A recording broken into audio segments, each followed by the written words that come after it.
Oddity Files. Podcast. All things creepy, Cryptic. otherworldly.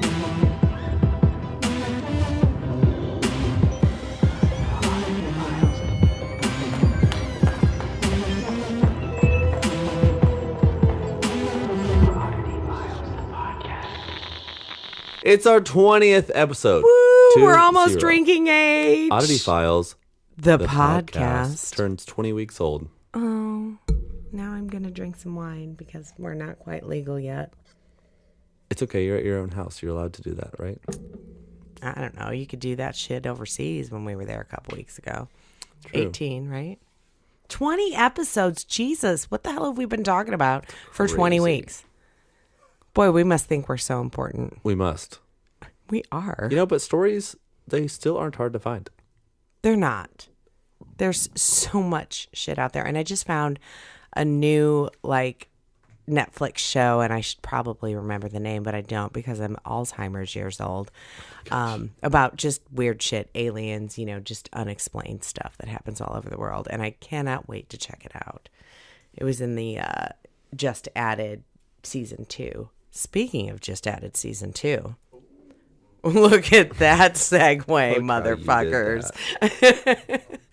Check us out on Amazon Prime. We have 2 whole seasons for free if you're a Prime member.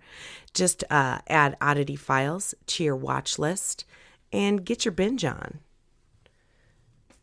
What's going on, Clayton the Barbarian?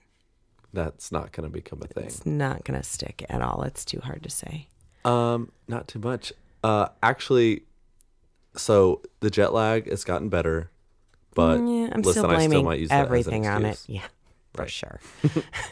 No, it's good. Yeah, nothing like crazy has happened. Definitely like being at home, getting back in the swing of things is always a good feeling. Yeah. I love being over in Europe anytime we go. I miss it so much already. Right. I know. I always miss it. But there's something about being home, and it actually feels like spring now. Oh, it's so amazing outside. Hence why I'm slightly less nasally. And it's like that perfect time of year where at like midday, you could wear a t-shirt if you wanted to. For sure. But then like nighttime, it is still like a little chilly. So it's nice to have a It's light coat. perfect. It's literally the perfect time of year. Yeah. So just press pause. Like on today's weather, absolutely press pause. Yeah. Well, I don't know the day it's airing. Watch, it's probably like a tornado. Oh, press pause. I thought you were saying press pause on this podcast. I mean, no. Maybe if it's like the movie Click, just press pause.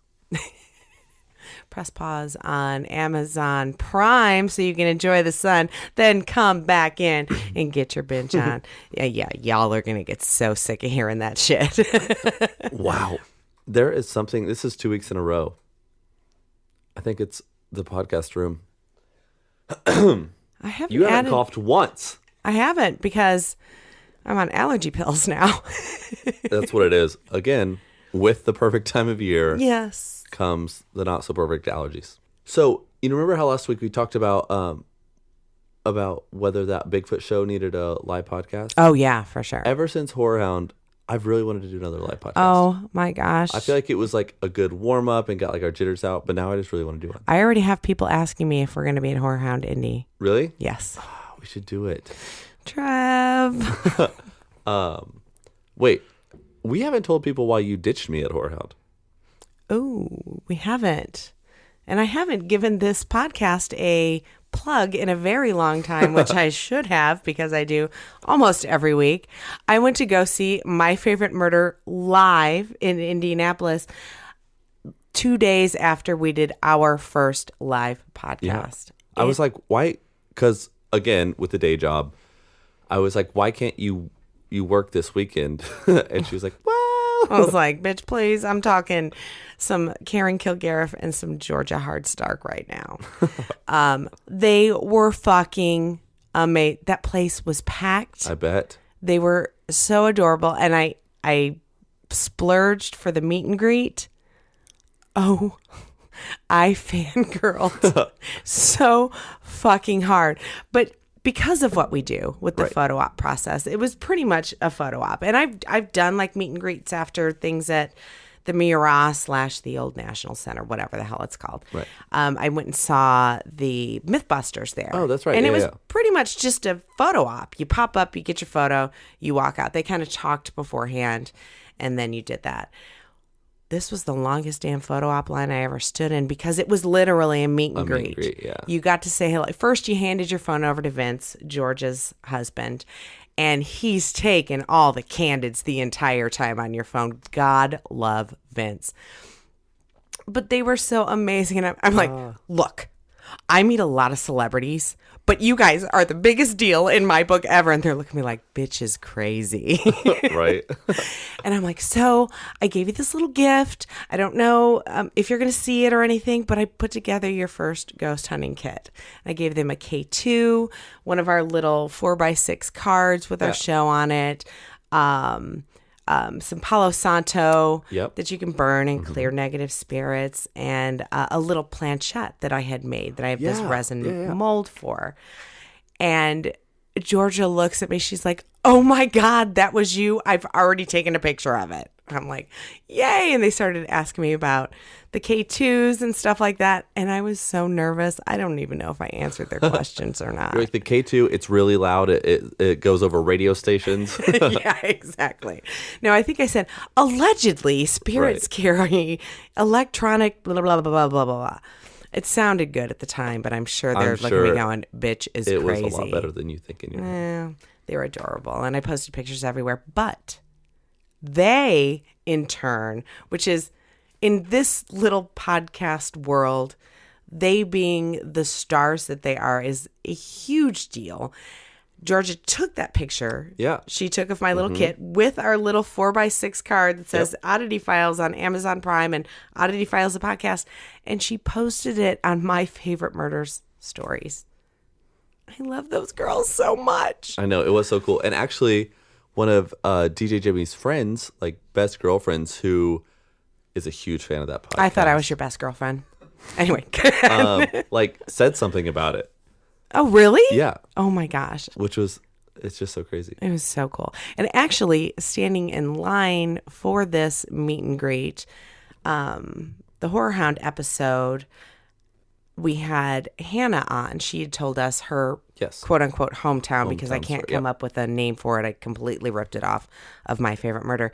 We stood in line together and kind of talked stuff. She's got a friend here in Bloomington who has a haunted house.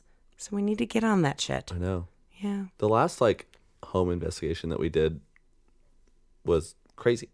It was. Yeah. It was Glenn's house. It was Glenn's house. And actually, we talked last week about the people that we had met in the UK that have a podcast, everything going full circle, called Not for the Dinner Table. He was blown away by the little bit of evidence coming out of the TV. Yes. It's on Amazon Prime. Go watch it. Season 1. It's I call it flubber, but we get this apparition coming out of the TV caught on a GoPro, and I cannot to this day still even explain it. Me either.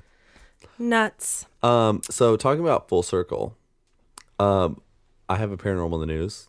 Ooh, yay! That bring comes full circle with your story from a couple episodes ago. Okay. So there is a dog suicide bridge in Scotland. What? Yes. How sad is that? That for years, dogs just throw themselves off this bridge. And this is a quote from the article. And it's so sad, but it's funny at the same time. It says, quote, something overcame Bonnie as soon as we approached the bridge. At first, she froze, but then she became possessed by a strange energy, ran and jumped off the parapet. The parapet.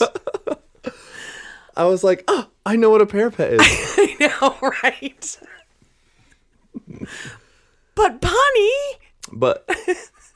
Bonnie, and she said the bewitched dog lured to leap off the bridge by some malevolent force.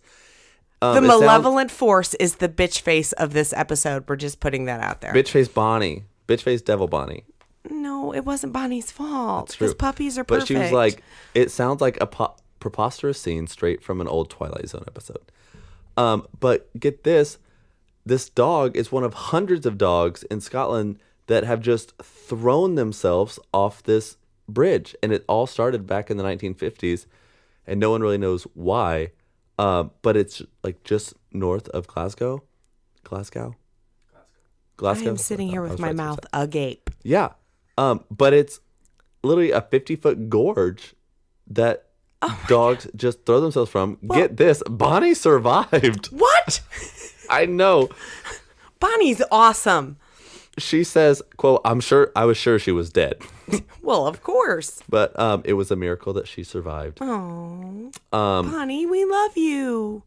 It says, in a land rife with superstitions, myth, and monsters, the bridge has been the center of an enduring mystery. Why do so many dogs jump? Local researchers estimate that more than 300 dogs have jumped off this bridge. Oh my God. Nobody take your fucking dog there. Yeah. Bitch face dog owners. Well, I know. And apparently Bonnie was just like a normal ass dog. And then all of a sudden she says, gotta go. Do many of them survive? It says over 100 dogs have died. Oh my God. Somebody needs to go fucking exercise that bridge. Well, it says the bridge's location fits the description of what the pagan Celts called, quote, a thin place, a mesmerizing place where heaven and earth overlap. Maybe they're going to see their doggy friends in heaven. Yeah. That's a terrible story. Well, but it's in the news. It is. And Bonnie survived. Thank God. But Bonnie's a good girl. Yeah, I just think it's crazy. Can you imagine just walking your dog? And this parapet, and I'm not just saying it because we know what it is. Right. It's probably like waist high on a human. What? Right. That's insane. I know, but there's your paranormal in the news. Okay, and they should have signs. Do not bring your pet on no this dog bridge. walking. Yes. Even though it's on a walking path. At least the one in Pasadena had or suicide like hotline numbers. Put one of those like ratchet cages around it, you know? Exactly. Shit, that's terrible. I know. Now you've all been warned. Do not take your puppies there. And if you're in Scotland, listening now, and you're just north of Glasgow, don't walk your dog across any bridges. Any bridges. Because they might be an overlap between heaven and earth. Unacceptable. Maybe these dogs are just like, they see like a little flash of light because it's like an angel, and then they chase it. Well, maybe it's their little pet friends that have passed over and saying, come into the light. Right. And then they say, okay. And that's terrible. Bonnie thinks she can fly. Oh, but she did because she survived. But was this bitch not on a leash? Oh. Because I guarantee you on that walking path it says like dogs must be leashed. Oh, I bet. Fucking rule breakers. Not that it's their fault, but it's totally their fault. Right. The owners. So sorry for the dog death news. But who knew? No clue. And I was like, oh, this is crazy because we just talked about bridges and parapets. And parapets. And now the pet has a whole new meaning. The name of this episode is something to do with a parapet. Mind the parapet. Mind the parapet. Oh, y'all are listening to Oddity Files, the podcast. And Is that the second? We've already done that. It's episode 20. We did that. And we are a paranormal show. We've been forgetting to summarize our show. I know. We get really excited. We do. And sometimes jet lag. And today it's just wine. So we're a paranormal podcast with a snarky attitude. We try to tell spooky stories. And we have a super snarky sense of humor 9 times out of 10. So it's not as spooky. Otherworldly. I always make a point because in our intro that DJ Jimmy composed, wah, wah, wah, wah, wah. It's actually really cool because it's like creepy, cryptid, otherworldly. Yes. Because those all hit the nail on the head. They do. Totally. Yeah. Paranormal is honestly anything that's not normal. I know. And I actually mentioned that in our live podcast because so many people think paranormal. And I think it's mostly to do with the Paranormal Activity films. 110%. They think paranormal means ghost. Right. But it's just... It's the weird shit that we love. Right. Just anything but normal. Yeah. So that's what we are. And we're also a ghost hunting show on Amazon Prime. That's what we are, and it's also what our podcast is. It is. It is. And we have 2 seasons on Amazon Prime. So if you are a member of Prime, you get them for free. It's 6 episodes each season. We talked a little bit about one of the episodes last podcast episode, because there's so many different kinds of episodes going on. We're also on all the socials. Add us on Twitter, add us on Instagram at Oddity Files. We have a Facebook page. Just search Oddity Files, and a super secret Facebook fan group that we'll add you to. All you have to do is ask. We also have a website. It's oddityfiles.com. We post on there anytime anything new is going on. We post a podcast there, as well as we sell T-shirts, which is kind of cool. And we have new ideas for merch. Do you? Some other things. Yeah, we talked about it before we started recording. We did. Oh, totally. Derp. And rate, review, and subscribe on Apple Anything Podcasts. I think is that the only one you can? I really do. Wow. I think on Podbean you can as well. Yeah. So that helps us get more listeners, which more listeners gets us more episodes, I guess. Yeah. I don't know. It's just fun. It is fun. I really enjoy this. I enjoy the storytelling and listening part. I do too. Yeah, and I feel like I repeat myself all the time, but it's because we find out things that we thought we knew about or we had no idea about, and then we just find more in detail about them. Yeah, absolutely. Or that the story I've heard has nothing to do with what really happened. Right.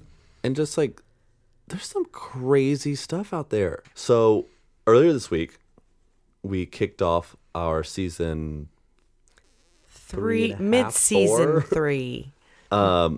Investigations. Yes. Which it's always anytime we take a big break, it's just fun to get back to investigating. Just to get back. Yeah, absolutely. Because when we do it a lot, and it's we always talk about that time where we investigated 7 places in however many days.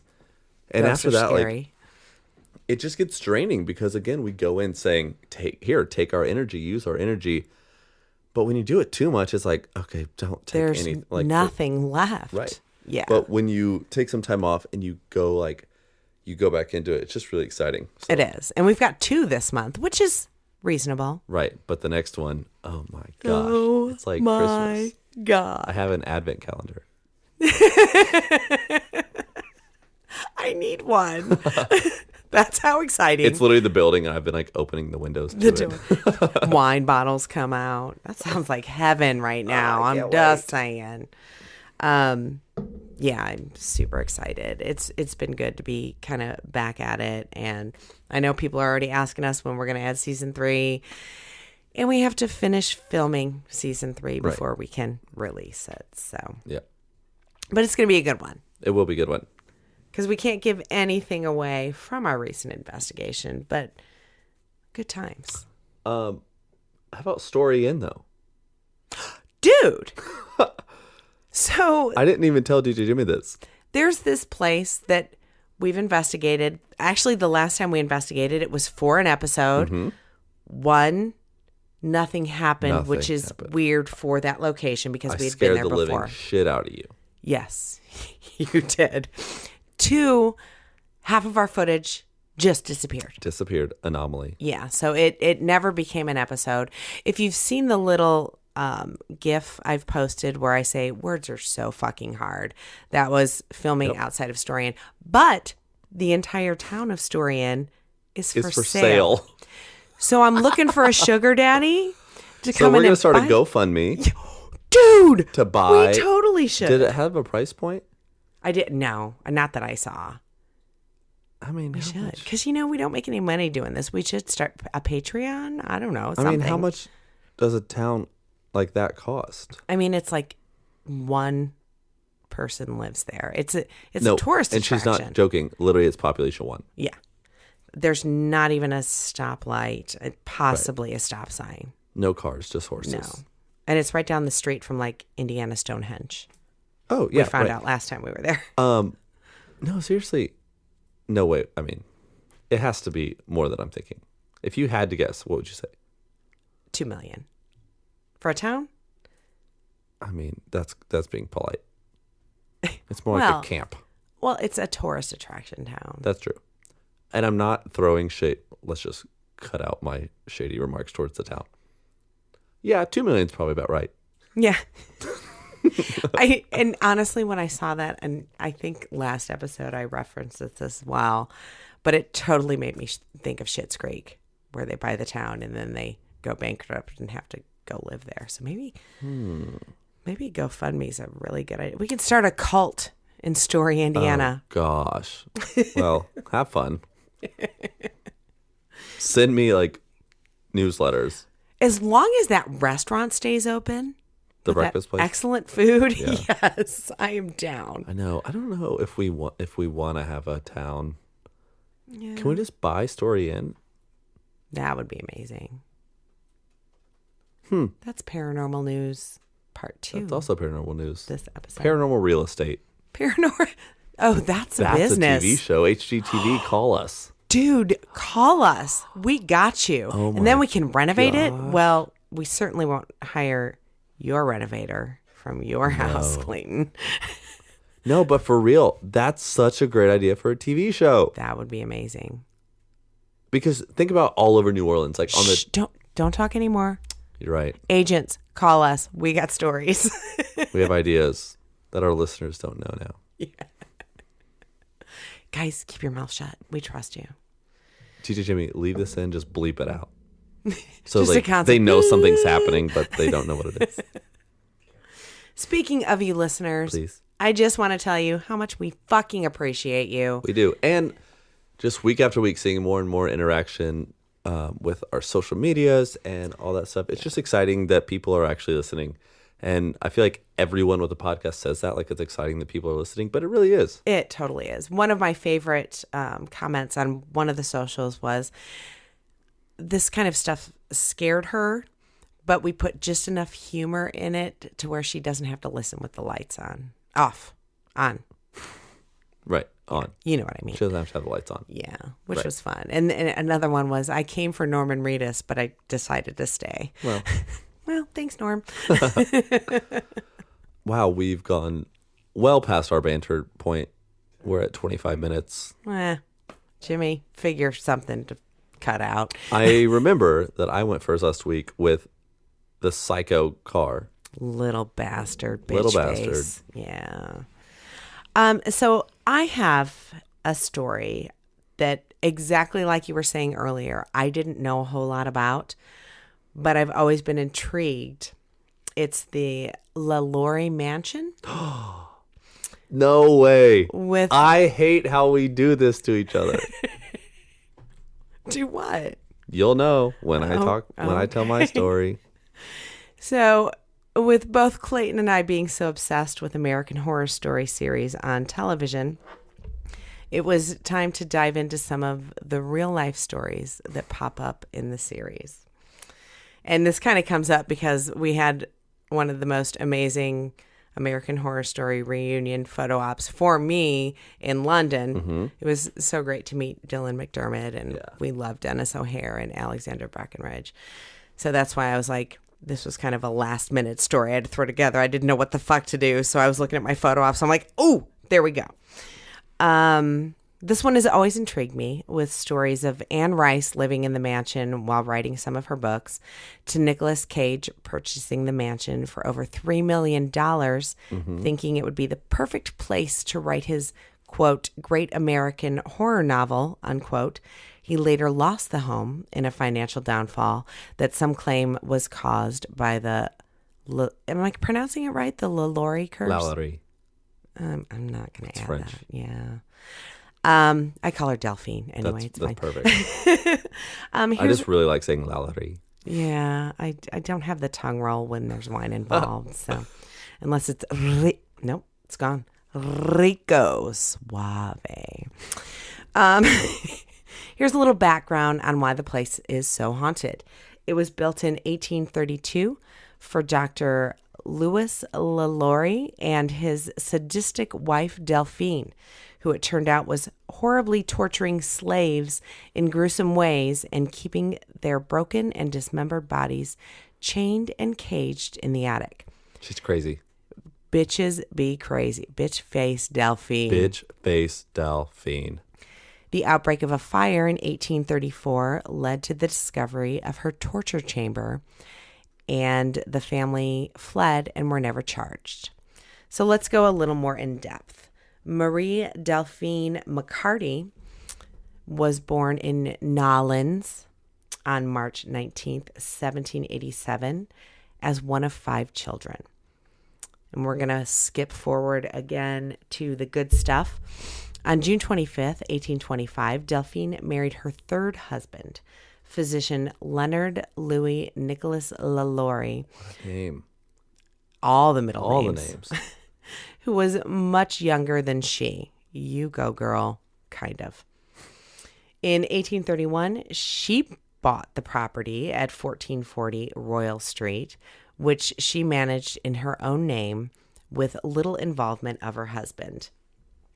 In 1832, she had a 2-story mansion built there, complete with attached slave quarters, which is kind of a big deal in like the French Quarter. Yeah.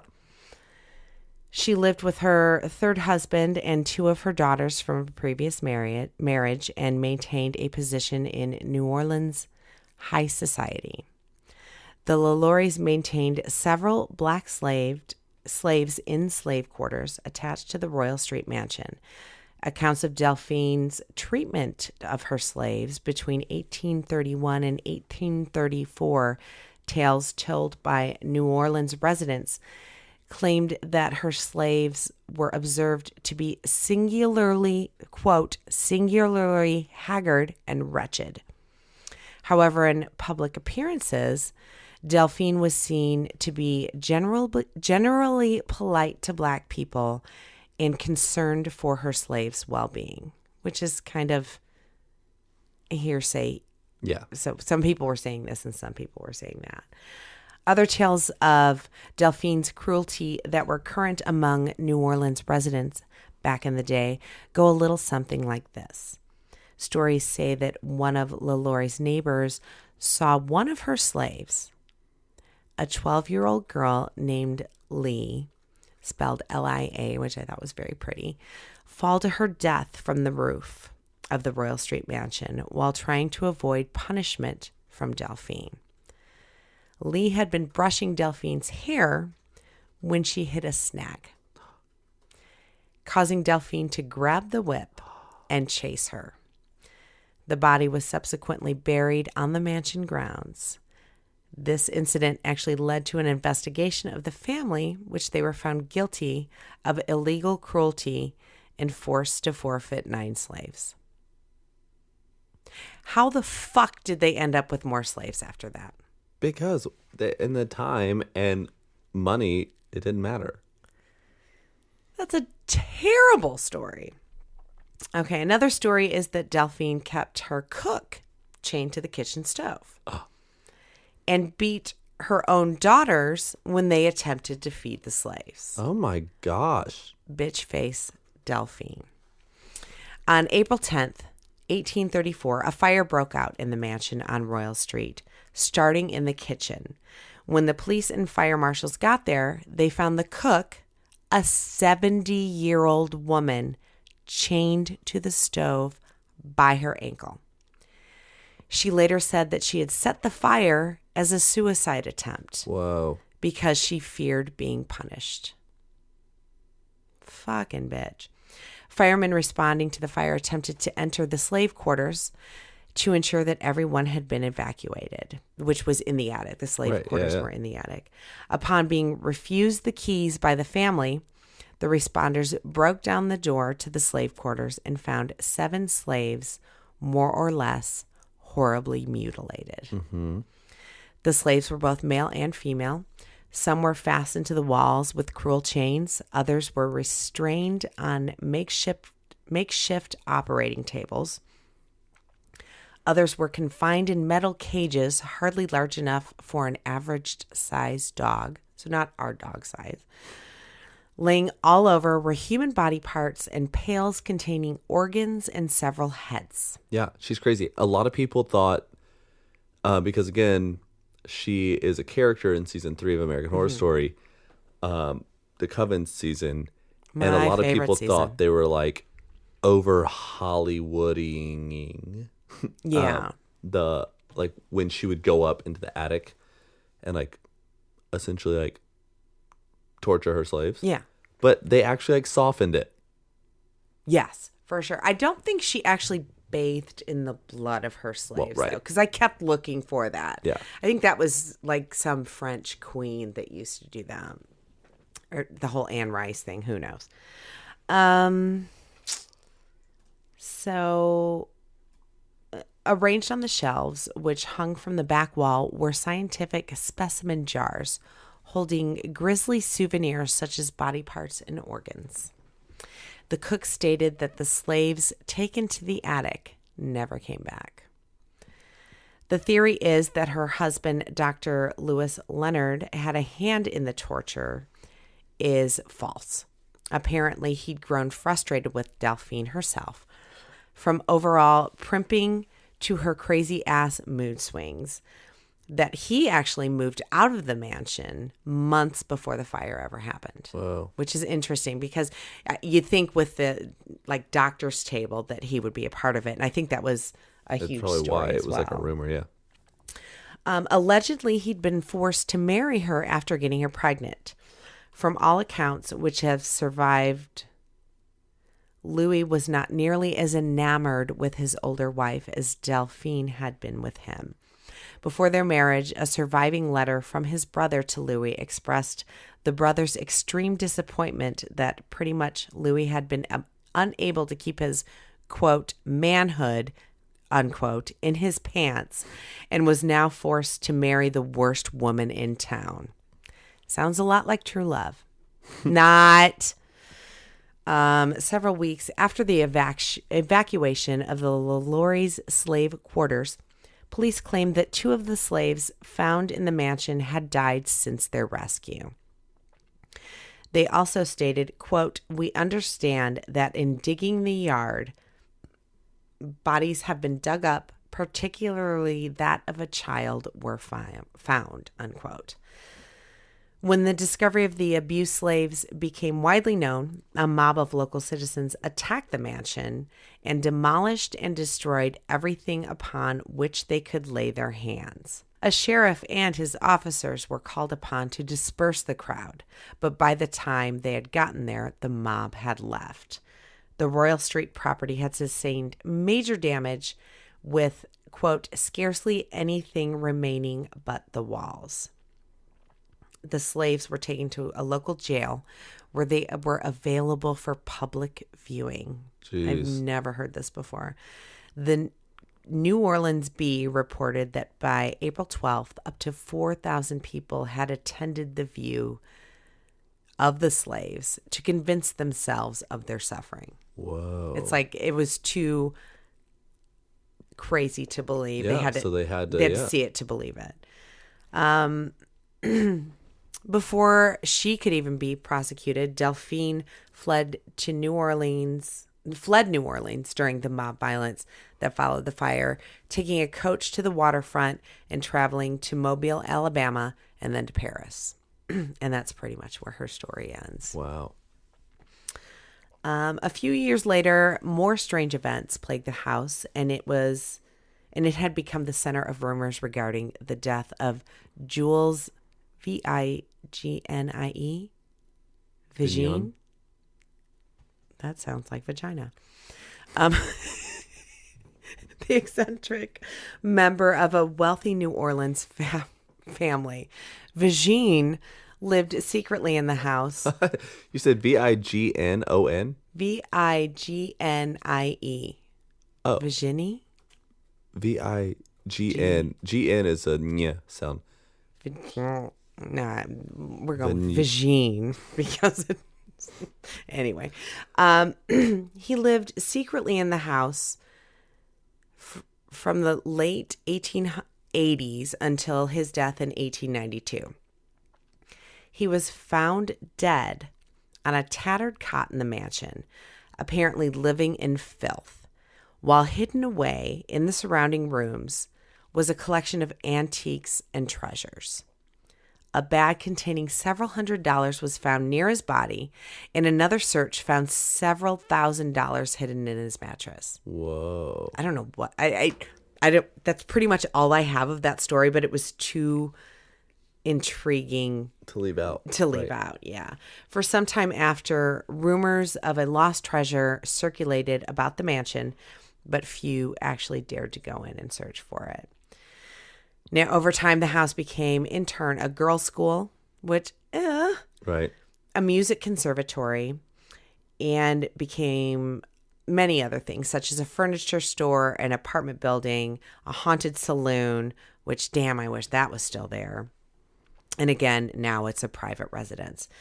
The furniture store didn't fare as well as the former Lalaurie house. The owners first suspected vandals when all of his merchandise was found ruined on several occasions, covered in some sort of dark, stinking liquid. No way. Yes way. I wish it was a furniture store. They'd probably let us investigate. They totally would. They'd be all about that publicity. Right. So the owner finally waited one night with a shotgun at the door because he assumed it was just vandals coming in. Right. And he stood there the whole night. When dawn came, the furniture was all ruined again, the same way, but nobody had come in. Well, no human anyway. And the owner ended up closing the place down because he was losing so much money and couldn't explain it. Other stories before the mansion became a private residence to the famous and wealthy go a little something like this. Strange sounds are heard. An invisible chain being dragged down a staircase is often heard. The very sad cries of the slave girl near the cherub fountain in the courtyard is heard, and tortured screams are always coming from the attic. Whoa. The mansion I'd be so scared to go in that attic. I want to go so bad, you have no idea. Have you ever been to the house? I've been outside the house. Me too. It's beautiful. Stunning. The mansion is currently owned by a wealthy Texas oil tycoon. And like I always say, hey, wealthy Texas oil tycoon, if you're listening, email us at oddityfilescrew@gmail.com, as we'd love to know more about the story and do a total. And could you fucking imagine investigating that place? No. I would love to so much. I mean, that would honestly be on like my top 5 Oh, yeah. dream locations. Oh, yeah. It's just so crazy. I would be love terrified. that story. Oh, I'd be so scared. Oh, yeah. It's a terrible, terrible story. Oh, but absolutely. I actually loved the character. Who is she played by? Kathy Bates. Kathy Bates, who is amazing. And she She's did it so well. So incredible. And then, so that is the story of the, say it, Madame Lalaurie Mansion. Thank you. You did that so much better than I could have. No, so the reason why I freaked out when you said that was because the story I'm doing, a lot of people have said it's a modern version of the Lalaurie Mansion. Get out. I swear to you. No way. I'm not lying. Okay, that's all like, what? Now, last week we didn't really completely come full circle, but I feel like this time we are. That's so crazy. Look at us. Look at the good we do. Look at the good we do. It's like we plan it, but I swear to you. We do not. So suspicious deaths, basement dwelling slaves, fraudulent activity, and mysterious midnight burials. They're just a few of the things going on inside a stately looking brick duplex in the 1940s, Tulsa. Tulsa. Oh, which shit. served for inspiration as one of today's top rated actual haunted attractions. Really? Yeah. So Carol Ann Smith, bitch face Carol Ann, just wait. Oh, bring it. A seemingly mild-mannered woman, 51 years old, lived in a duplex with 2 other women, Virginia Evans and Willetta Horner, both in their early 30s at the time. Yeah. It might not seem strange for a middle-aged lady to share a duplex with 2 younger women, but it is strange the apparent hold that Smith had over the 2. Oh. So Evans and Horner didn't live in the other half of the duplex. They lived in the basement of that half, living in rags and sleeping on orange crates, while Smith herself occupied the rest of the house and lived in luxury, buying expensive perfumes, really nice silverware, a Packard car, which I'm assuming is a nice car at the time. Yeah, I think so. 46 pairs of shoes, 18 pairs of gloves, 26 hats, and, quote, enough makeup and beauty supplies to stock a drugstore. Okay, I don't judge her for those things yet. She was able to afford these largely due to the fact that Evans and Horner, the other two, both of whom had steady jobs, all signed their paychecks over to her. What? When all this came to light, the two women claimed that Smith had, quote, mesmerized them into becoming her slaves, earning Smith's nickname, She Svengali. Ooh. Upon searching the house, authorities later found several books on magnetism and the power of the mind, as well as magic and witchcraft. Huh. After finally being discovered and rescued, the women told authorities that Smith had starved and beaten them for, quote, religious purification purposes. Oh, God. News coverage at the... Sorry that you said that. Jesus Christ. News coverage at the time also hinted at details pointing to a sex angle that was apparently deemed too much to report in full. Yeah. But that's not all. Smith also managed to milk Evans's father of $17,000 Damn. by convincing him that she was providing nursing care for the young woman. She also somehow convinced the federal government. Dad was not really paying attention, apparently. She also convinced the federal government to give her a wartime ration book in the name of her pet bulldog, Bon Bon. One of the two dogs later discovered occupying coffins that were dug up after the neighbors reported witnessing a suspicious moonlight burial in her backyard. Can we stop with the puppy death at this point? I know, that is a theme. Yeah. But, so yeah, she was just these crazy nighttime burials. The dog's name was Bon Bon. Bon Bon. Wasn't the documentary Bonnie. Say Bonnie? 110%. Wow. That was unintentional. And truly, listeners don't believe anything we say, but honestly. Still not all. The bulk of Smith's income actually came from life insurance policies taken out by her husband, father, and her maid. Each She took out the policies on them? Or they took out the policies? It says taken out on her husband, father, gotcha. and her maid. Each of whom conveniently died after naming Smith the beneficiary. Okay, I just need to put this out here. If somebody buys a life insurance policy on you, run for the fucking hills. How much was Bon Bon's policy?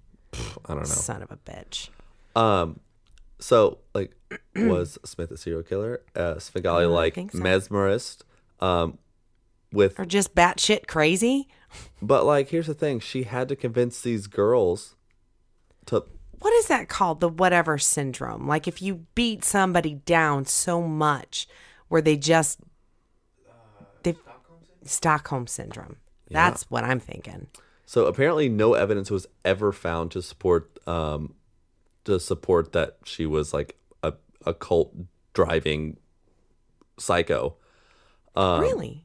Yeah, crazy. So for all of her, everything she did, Smith was only convicted on charges of inducing Evans and Horner to falsely testify against a neighbor she apparently didn't like.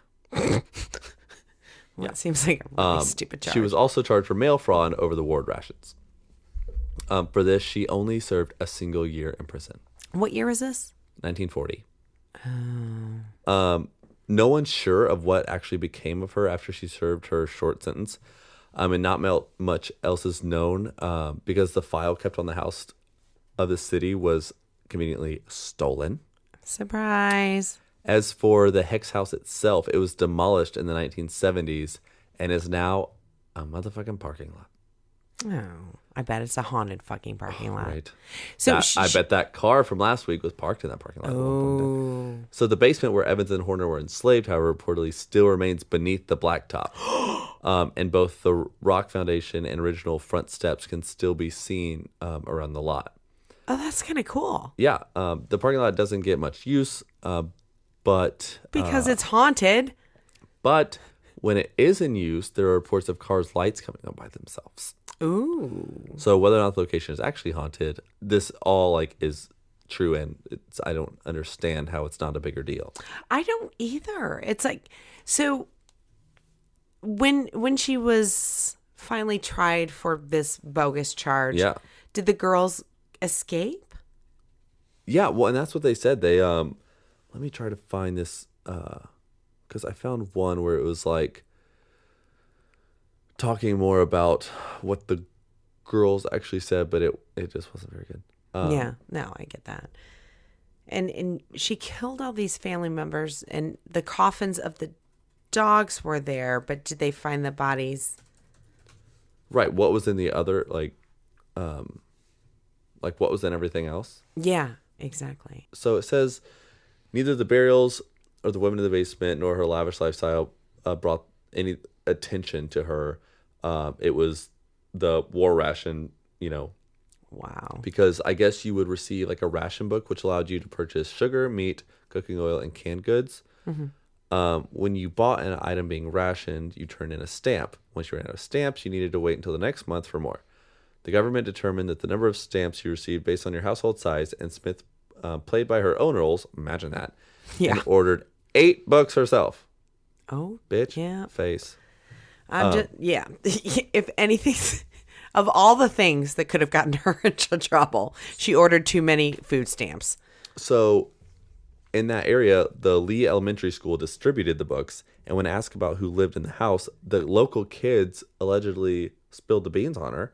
Oh. And I guess that Smith used every name at her disposal to order a book, which included Bon Bon, whom she referred to as Bonnie. Get out. I'm not I'm making done. this up. I'm done. That's And unfortunately, this very fatal crime came to attention of the authorities, who raided her home, and then everything unraveled from there. Oh, okay. Gotcha. They raided her home for food stamp fraud? Damn. Listen. Was it like the SWAT team come I in? know. But yeah, I just don't understand why these girls didn't do anything else. It's like, how did she get them there, and what did she do to them in order to get them to where they would do anything? don't Pretty much, know. she asks, and poor Bon Bon. But yeah, it's so crazy. Carol Ann Smith, bitch face Carol Ann Smith. Bitch And I face can't Carol believe, Ann. one, we both did some psycho wealthy lady Bitches be torture crazy. story. 2, I cannot believe there are 2 Bonnie Both dogs. dogs named Bonnie. What? Crazy. Oh my gosh. Are you still freaking out about the dogs? Yes. When I read that she referred to it as Bonnie, that blew my mind. Just far too many dead dogs in this episode. I'm just going to put that out there and apologize to everyone. Clayton's just shaking his head. I just can't believe, What are the chances? there are something, no, I was going to say, we try to have, similar ideas sometimes, but listen, I literally Googled paranormal news before we started recording. I found out about It was the last minute. Psycho border collar Bonnie. That's so weird. What if the border collar Bonnie was a descendant from bitch face Carol Ann's dog? Oh We need to call, my God. see if Bonnie's border collar Bonnie is still alive, do a 23andMe pet version on it. I'm surprised they don't have those yet. They do. Do they really? Yeah. You can Get out. check and see what type of breed your dog is. They do it for Kyla. Oh, Carter should do that on Mason because we have no idea what kind of dog he is. I know. Well, again, I have no segue, but I have a listener story. Do you want to hear it? Yes, I'm sorry. but I hope it doesn't have anything to do with dogs named Bonnie because that would just be fucking weird. So this story is called, this email is titled The Haunted Book. I just saw that somewhere and now I'm not seeing it. Anywho, it starts off, "Hi, First, I love the podcast and Kitsie's snorts. No, you don't. They're obnoxious. It's not me. It's Clayton snorting the entire time. Ginger Jimmy. I almost laughed out loud at work the first time I heard it. You make my work day go faster. Oh, thank you. You should say thank you, Clayton. I was going to say you're welcome. Oh. But thank you. Seriously. I have a few stories to tell and can share some more if you like this one. The story I'd like to tell is one we believe started all of our paranormal experiences. I was too little to remember it, so I'm going by stories that have been told to me by my mom and dad, R.I.P. My father had hurt his back at a job and was in between jobs. He went to a casino and played slots, hoping to win and get some extra money. Makes sense, right? Totally. Then a tall man walked up to him. This man was wearing a hat with a black rim, a trench coat, and his face was in the shadow of his hat. They go on to say, I thought of The Undertaker when I listened to this story the first time, which I totally get because fangirl things. The man touched the machine and my dad won $500. Whoa. Yeah. He told my father, if you want more, write a book for me. Uh-oh. Knowing, sounds like a soul to the devil type of thing. Well, knowing he needed to bring something in, my father agreed to write the book. Not long after, he started waking up in the middle of the night. Nope, I'm out. And writing down what he dreamt. Oh. From what I was told, things started happening to people in our family.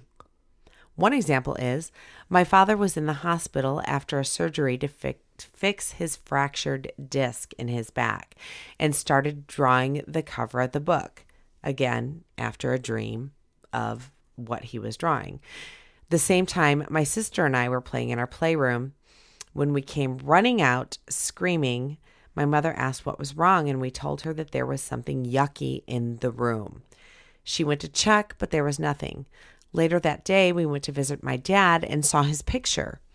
We apparently screamed and started crying. The picture was exactly what we saw in the playroom. No way. Yeah.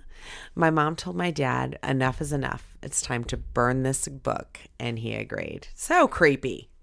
Ugh. He called the publisher, whom he had sent the book to, and said he was not going to complete the book, and she was extremely relieved due to having her own experiences that he was having. Later, he took the book to my grandparents' house, burned the book in the fireplace, and they say the flame shot over their heads, and there was a terrible ear-piercing scream. So there were multiple people in the room when this happened, right. And they're all verifying this. Crazy. After that, we always had some sort of paranormal experiences, both good and bad. If you'd like, I can write more stories. Siobhan, Shavon, Siobhan. Right? Yeah. Siobhan, that was awesome. That was really cool. And I have so many questions, like, did you see this guy in your playroom again? And who the fuck was he at the casino? Did he ever get more money, though? Well, if he burned the book, I don't think so. What was the book about? The dreams he was having about this dude. Well, I know, but I know. I want to know more. That's terrifying. I don't want to know more. I do. Good thing he burnt it. Yeah. It's like in Hereditary, where, well, that would spoil the movie, but watch Hereditary. Don't. It's terrifying. I almost threw up 3 times. Kitsie walked 4 miles throughout the movie, just pacing. I did, just pacing back and forth. He's like, hey, let's have movie night. Let's watch this. I'm like, I can't handle Because it. I wanted to give her a flash forward of what's going to happen to me when her bitch ass finally just messes with the wrong thing. Her ass ain't gonna be the one that dies. What? What? That was terrible. What? That you're saying I'm gonna die. I said you're not gonna be the one to die. Oh, I thought you're gonna be the one that be lives, the one to die. possessed and happy, and my I'm going to be the casualty. No, I wouldn't let that happen. Mama Bear would come out and I would protect you. It's totally fine. But that story was awesome. And we want your stories. We do. want all the stories. You can email them at oddityfilescrew@gmail.com or just like drop them in our Twitter DMs or Instagram DMs or Facebook message. Totally. Anything. And what someone has done recently that we were like, oh, that's smart too. You can just record them like on your voice memos. Just make sure you're not like at a construction site and send them to us that way. And then we By don't even email. have to read them. You can tell them with your storytelling abilities. Yes. So we're going to have that story coming up soon from Yeah. our friend Lindsay, which that was brilliant. I'm so excited to do that one. I know we're trying to go through things as they come along. And hopefully at some point we'll get so many stories we can kind of do a couple episodes that are just stories. Yeah, like some mini-sodes with just listener stories. Oh, speaking of, I was going to say oddisodes, but did you see the new hashtag someone started? Yes. The Odd Pod. Hashtag Odd Odd Pod. Love that. Yeah. Let's get that trending, guys. So excited. So, yeah. Anything paranormal in your world? Like at home or anything? No, but now I'm just thinking about when I was connecting in Paris last week and we were at a candy store and I saw bonbons.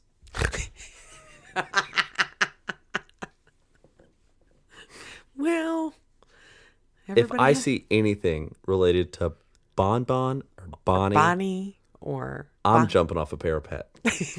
No, you're not. I won't let you. Oh, well, No, guys. No, it's... Oh, sorry.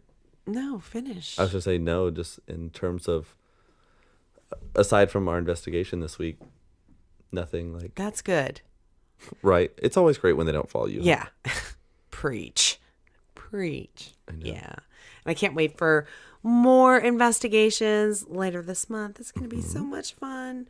And guys, we love you. We love that you're listening. We love that you're telling your friends about us and sharing our tweets and our Facebook posts with all your friends. And It really does mean a lot. Whether you think so or not, we actually... So myself, Kitsie, and DJ Jimmy, we have this little text group, obviously. And it's anytime called podcast like... shit. Yeah. And anytime like someone like shares stuff or we get someone just like talking really highly about us or really poorly about us, we just like screenshot it and share it because we are genuinely excited and we love doing this. And the fact that we're 20 episodes in already somehow, it blows my mind because, you know, it's flown by. It really has. It does. But make sure you hop on over to Apple Podcasts if you've got an iPhone. Give us a 5-star. Give us a review, and make sure you subscribe to us because that's honestly how we get up in ratings and things like that. Pop on over to our website. Check out our merch. We're a little teeny tiny independent podcast, and that's the only way we can like upgrade our equipment or pay for paranormal investigations without without begging my husband for money. But yeah, your support means everything. You guys are the shit and we love you. We do. And all of our friends that are just listening to the show week after week, and our moms. We love you guys so much, and we thank you. You have no idea. Like, we see how much you guys share stuff on Facebook, and that means a lot to us because word of mouth is essentially how people like us grow. So Totally. Everyone, you know who you are. I feel like We heart you. when we were in London, so many people were just talking about how much they love the podcast, and it's just crazy that so many people are listening in London. I know, and you don't even think about like when we're doing this. I kind of feel like we're just like talking into the abyss, but Right. they're listening, and yay! So we thank love you guys. We love you. You are not the weakest link. But weird is the new cool. Deal with it. It is. See ya. See ya. See ya.